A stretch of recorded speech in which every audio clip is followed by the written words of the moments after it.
Okay, go. Okay, rolling guys. Sige ka na magazine mo ba siya kadula? Rolling na. Go. Yes, okay. Okay, Kimmy, congratulations. Thank you. Ano, kwento mo naman sa amin yung pinirmahan mo kontrata. Nag-renew ulit ako dito syempre sa home network mo kung saan talaga ako nanggaling. And I'm very happy na nandito pa rin ako kung saan ako nagsimula, kung saan ako unang lumabas. And syempre utang ko sa kanila kung nasaan ako ngayon, kung ano yung narating ko. And I'm very thankful sa lahat ng mga magagandang projects na binibigay nila sa akin for 8 years plus. Ano pa nila-look forward mo, Kim, na gawin? Kasi parang, ang dami mo na nagawa din dito sa ABS eh. Isa sa mga gusto kong gawin, siguro fantasy. Never ako nagkaroon ng fantasy na any teleserye or movie or mga project. Yun yung isa sa mga bagay na nilalook forward ko. And kasi more on drama, more on iyakan. Nag-comedy ako, bago lang. So, yun, gusto kong i-explore naman yung mundo ng fantasy. Like superhero, ganun. Kahit ano, basta may supernatural everything, keme-keme. Ilan taon nang pinirma mo sa ABS? 2. Ano yung nakapagawa doon sa kontrata niyo? Ay, sabi niyo, Bawal pa sa may movie kami ni Sian this year and hopefully yung teleserye. Kim, kasi marami pa rin, kasi napanood namin yung performances sa ASAP na tatlo kayo ni Matt, siya ni Gerald magkakasama. Marami ang natuwa. Marami natuwa. So, sayang na ba yun na pwede kayo kunwari magka-reunite ulit? Although you work in a commercial, pero sa serye naman or pelikula ni Gerald? Gerald? It depends. It depends sa project. It depends sa kung ano yung ang tawag doon, ano yung kwento. Depende. Yun din, ang dami ka tanong sa akin. Sabi ko, depende. Hindi ko alam eh. Pero if ever you're willing naman na, kasi parang okay naman na lahat, diba? Yeah, wala. Kayo talaga, paulit-ulit ka lang kasi yun. Tsaka nagkita naman kayo, wala. Wag muna. Mainit-init pa, syempre. Kung kami, okay na kaming tatlo. Syempre, mga fans. Iba pa yung, nila, tingin nila, gano'n. So, might as well, muna, i-smoothen muna natin yung mga buhay-buhay. Kim, sabi mo, kamusta na yung relationship, yung friendship ngayon with Maha kasi na-rekindle na nga, di ba? Ano sabi niyo na rin? Okay na, wala na. Wala na ilangan. Yeah, life goes on. Komportable na with ASAP pag Yeah, it's fine. Wala naman na. So, Kanina sabi mo with Gerald, about with Maha, okay ba sa'yo to do project, series, film, or wag na nga? okay naman. Pero yun nga, wag muna siguro. Kasi kung okay naman sa akin, hindi natin alam kung paano siya tatanggapin ng mga tao. Siyempre, utang namin sa mga fans namin kung nasaan kami ngayon. And it depends on them kung paano nila tatanggapin yun. Siguro, time muna. Kim, reaction lang kasi earlier sabi ni Gerald parang, yun nga, like sinabi mo parang wag muna na gumawa ng project with you kasi nga mababahiran lang din daw ng issue, masasayang lang yung project. So, anong reaction mo doon?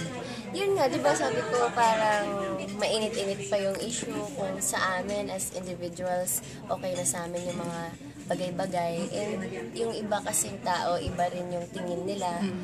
So, di ba, iba yung tingin. Not naman in a bad way, but sayang lang if mag-take ka ng risk. Siguro, time muna to yun nga, smoothen everything, na maging diretso yung daan, gano'n. Nagkakaisap na ba kayo ngayon? Nababalik ko naman. Closeness? Wala nang closeness. Ano na lang, Civil, chika-chika, pero hindi best of friends, of something. Kim, Kasi naging issue yung very honest ka kasi sa PBB sa pinakasumikat talaga. Ano ba yan? Oo Ano nga. reaction mo dun sa pagiging honest mo na misinterpret ng ilang tao yung tungkol kayo? kay Joshua. Ano ba yan? Naging big deal na nga siya eh. Sabi ko, oh my gosh, gusto ko i-delete yung tweet ko. Pasensya na, pasensya na. I-clarify mo naman na hindi naman, you're not referring to Joshua. Isang beses lang kasi ako nanood ng PBB sa iWant TV. Doon ko binase yung opinion ko. And syempre, yun nga, we live in a democratic country. We have the freedom of speech. So, isa yun sa mga fundamental rights ng mga Pilipino. So, siguro, opinion naman yun ng isang tao and sana huwag nila mamasamain. And you're not sorry naman about it. Sino gusto mong manalo? Yung napupusuan sa puso. Gusto Sino kong yung manalo, si Maris or Daniel. Yun, silang dalawa. Kim, Para kasi nagpapakatotoo sila. Parang they deserve to be given that title na maging big. Kim, nag-start na din kasi ang book to ng Ikaw Lamang. Yes. So, kamusta? Kasi ngayon, kasama mo na si Casey. How is it working with her? Nagka-eksena na ba kayo? Nagkaka-eksena kami pero hindi kami nag-uusap pa. So, nagdadaan-daan yung nagkikita-kita yung landas namin. Kinakabahan ako. Syempre, iba eh. Parang iba yung feeling.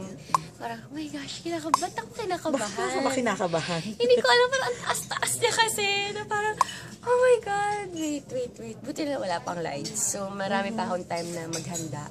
Pero kasi may mga fans din, Kim, na pasabi ka na ba? sa social media, hindi natin maiiwasan na i-compare kayo. Kasi syempre, parang magiging love triangle yung labas or pagkukompetensya kayo. Ano na lang reaction mo with that? Sa mga fans na nagagalit. Syempre hindi naman natin maiwasan kasi syempre pag yung mga tao sumusuporta sa akin, gusto nila all the best na para sa akin. And then yung fans din ni Casey, lahat ng best ni Casey, ganyan. Syempre tanggap na natin yun. Yun nga sa Twitter, kanya-kanyang opinion yan. So, walang masama, walang kahit na ano. Pwede mong sabihin kahit anong gusto mong sabihin. Ano na lang masasabi mo sa sinasabing namumong rivalry between sa inyo? And Casey.